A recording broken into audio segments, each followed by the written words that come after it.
नमस्कार मित्रों, आपका हमारे YouTube चैनल में एक बार फिर से स्वागत है। और आज अपन कैलेंडर के अंतिम टॉपिक को करेंगे, जिसमें अपन देखेंगे कि किसी भी लीप ईयर और नॉर्मल ईयर है वो शताब्दी वर्ष के लिए निकालेंगे कि कोई शताब्दी में कितने लीप ईयर होते हैं, उसमें कितने ऑड डेज होते हैं, कौन सी शताब्दी लीप ईयर है कौन सी नहीं है, इसके बारे में अपन चर्चा करेंगे। इससे पहले वीडियो में मैंने आपको बताया था कि एक साधारण वर्ष 11 वर्षों के बाद में रिपीट होती है। दूसरा बताया था कि वो साधारण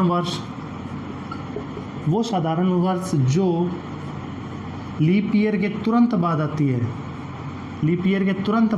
है, उसमें 6 वर्षों के बाद रिपीट होती है। यानी एक नॉर्मल ईयर जो है वो अपनी 11 वर्षों के बाद रिपीट होगी, और वो नॉर्मल ईयर जो लीप ईयर के तुरंत बाद आती है, तुरंत बाद आई,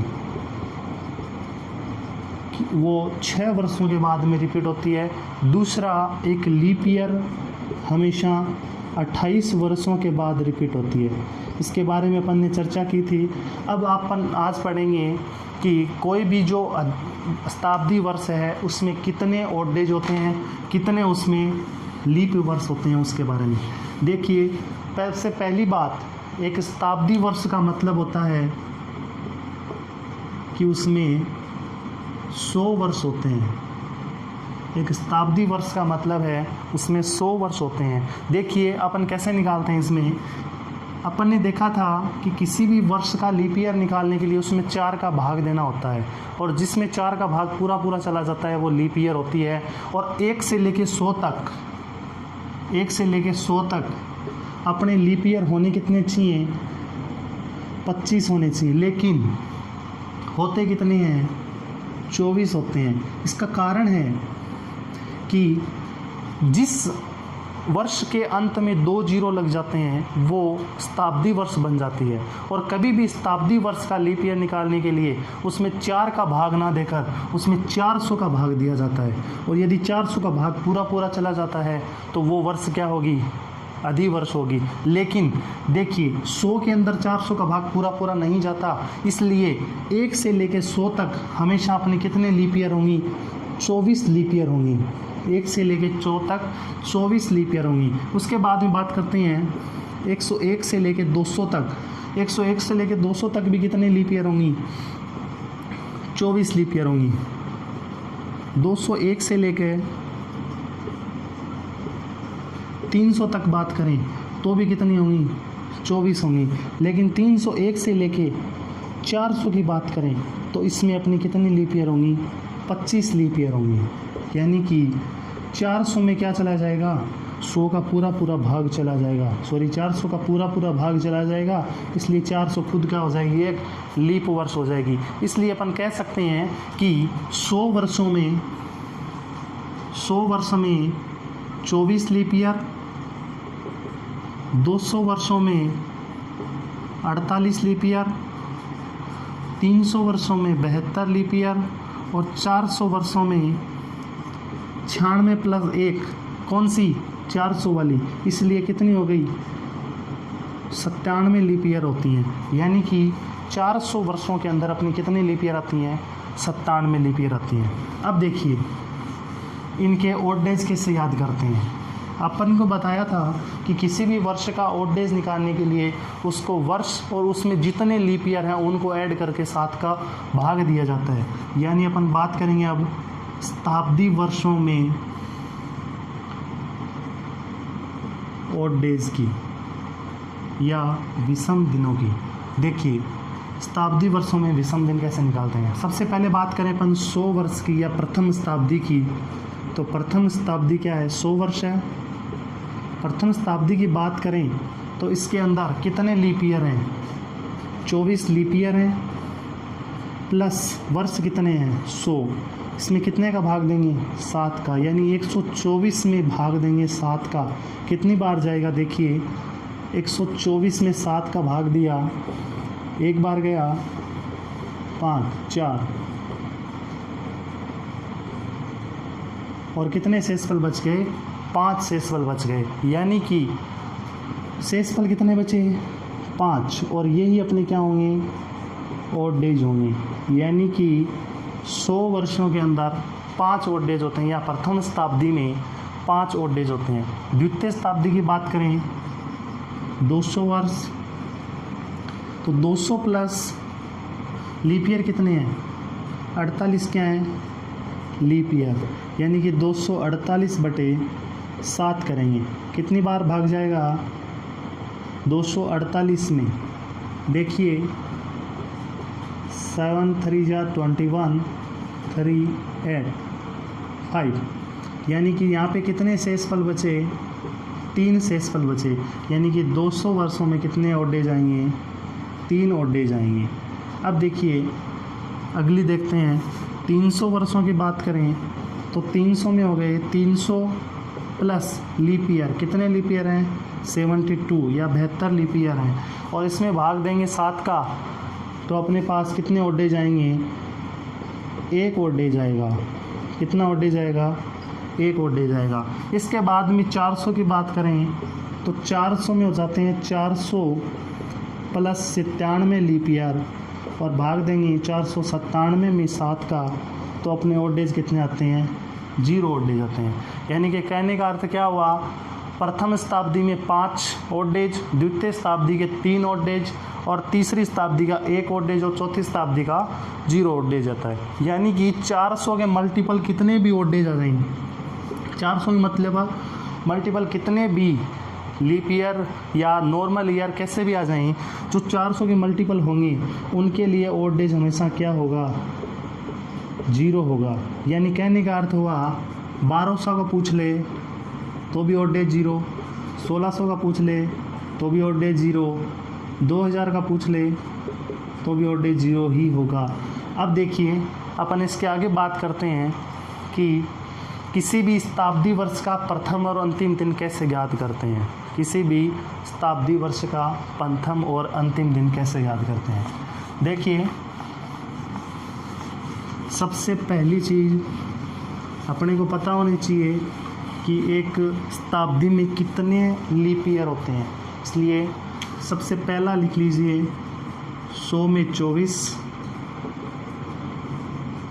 200 में 48, 300 में 72 और 400 में 96 प्लस 1 यानी 97 लीप ईयर होते हैं। इसके बाद में ओल्ड एज की बात करें तो ओल्ड एज होते हैं 5, 200 में 3, 300 में 1 और 400 में 0 ओल्ड एज होता है। अब देखिए किसी भी शताब्दी का प्रथम और अंतिम दिन निकालने के लिए अपन इन्हीं ओल्ड एज का यूज़ करेंगे। इससे पहले अपने को एक कोड याद रखना है जिसको दिनों का कोड ये बोलते हैं या साप्ताहिक कोड बोलते हैं। और साप्ताहिक कोड क्या है, इसमें 0 को संडे मानेंगे, 1 को मंडे, 2 को ट्यूसडे, 3 को वेडनेसडे, 4 को थर्सडे और 5 को फ्राइडे और 6 को सैटरडे मानेंगे। अब देखिए अपने को करना क्या है, किसी भी शताब्दी का अंतिम दिन उसी शताब्दी का ओल्ड एज होता है। यानी कि अपन बात करें शताब्दी के अंतिम दिन की, अंतिम और प्रारंभिक दिन ऊपर लिख देता हूँ। देखिए शताब्दी का अंतिम और प्रारंभिक दिन कैसे याद करें, ये मैंने लिख ली शताब्दी, वर्ष, यहाँ पे लिख रहा हूँ मैं प्रारंभिक दिन या प्रथम दिन, और इधर हो गया अपना अंतिम दिन। देखिए सबसे पहले बात करें 100, 200, 300 और 400 की। सबसे पहले किसी भी शताब्दी का अंतिम दिन उसका ओल्ड एज होता है। देखिए किसी भी शताब्दी का अंतिम दिन उसका ओल्ड एज, 100 का ओल्ड एज 5 है, 200 का 3 है, 300 का 1 है और 400 का 0 है। यानी कि 5 नंबर आया। अपन ने पहले नोट किया था कि 5 नंबर पे कौन सा वार था, फ्राइडे था। 6 पे क्या था, सैटरडे था।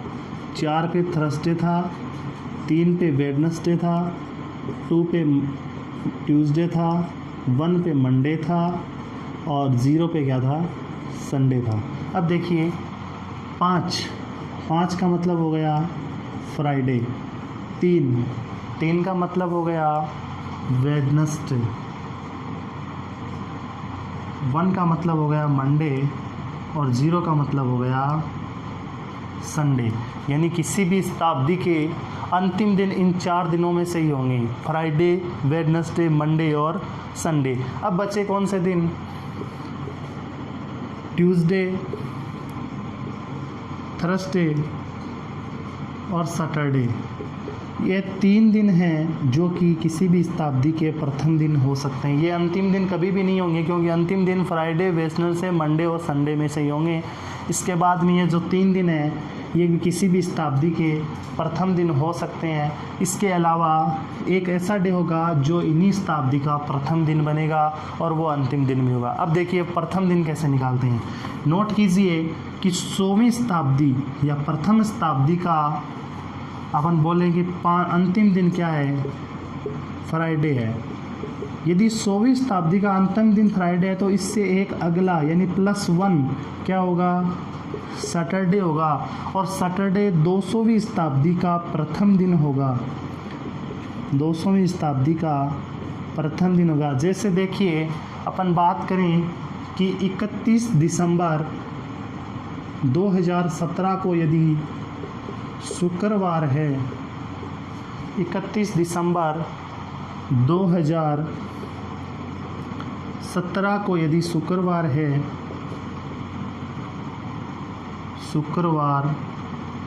तो 1 जनवरी 2018 को शनिवार होगा। राइट बात है, तो वही इसमें करना है। यानी 100वीं शताब्दी का अंतिम दिन यदि फ्राइडे है तो उससे आगे चलें तो 200 वर्ष यानी दूसरी शताब्दी का प्रथम दिन क्या बनेगा, सैटरडे बनेगा। यानी कि 200वीं वर्ष का प्रथम दिन क्या हो गया, सैटरडे हो गया। इसके बाद देखिए इसी प्रकार आगे चलते हैं कि 300, अब दूसरा देखते हैं। दूसरी शताब्दी का अंतिम दिन वेडनेसडे है, तो इसका मतलब हुआ इससे एक अगले वाला दिन तीसरी शताब्दी का क्या होगा, प्रथम दिन होगा, यानी कि थर्सडे होगा। इसके बाद में 300वीं शताब्दी का अंतिम दिन मंडे है, तो 400 वर्ष या चौथी शताब्दी का प्रथम दिन क्या होगा, फिर ट्यूसडे होगा। क्या होगा, ट्यूसडे होगा। और 400वीं शताब्दी का या चौथी शताब्दी का अंतिम दिन संडे है। अंतिम दिन क्या है, संडे है। वापस से फर्स्ट आएगी या 500 वर्ष का प्रथम दिन क्या बनेगा, मंडे बनेगा। और 500 का कोड कितना है, 5 है। यानी कि प्रथम शताब्दी या 100वें वर्ष के लिए प्रथम दिन क्या होगा, फिर मंडे होगा। इसी प्रकार यानी कि मंडे एक ऐसा दिन है जो कि दोनों अंतिम व प्रथम दिन हो सकता है। इसके अलावा ये 3 डेज हैं जो कि इसके क्या होंगे, प्रथम दिन होंगे। और इसके आगे वाले जो हैं फ्राइडे, वेडनेसडे, मंडे और संडे इसके अंतिम दिन होंगे। इसके बाद में एक इसके ऊपर क्वेश्चन देखते हैं विद एग्जाम्पल कि 26 अप्रैल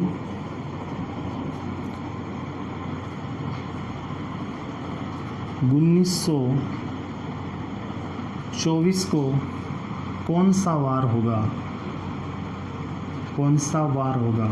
ऐसे प्रश्नों को करने के लिए अपने को करना क्या होगा, सबसे पहले जो वर्ष दी गई है उसके पूर्ण वर्ष बनाते हैं। ये तो अप्रैल तक का है, इससे पहले क्या बनाएंगे अपन, पूर्ण वर्ष बनाएंगे। इससे पहले पूर्ण वर्ष क्या होगी, 1923 होगी। इसको 3 भागों में डिवाइड करेंगे, 1600 का मल्टीपल बनाएंगे, 1600, 300 और 23। देखिए 1600 का ऑड डेज हो गया 0, क्योंकि 400 का क्या है, मल्टीपल है। 300 का ओडेज होता है 1। अब 23 की बात करें, 23 वर्षों में कितने लीप ईयर होंगे?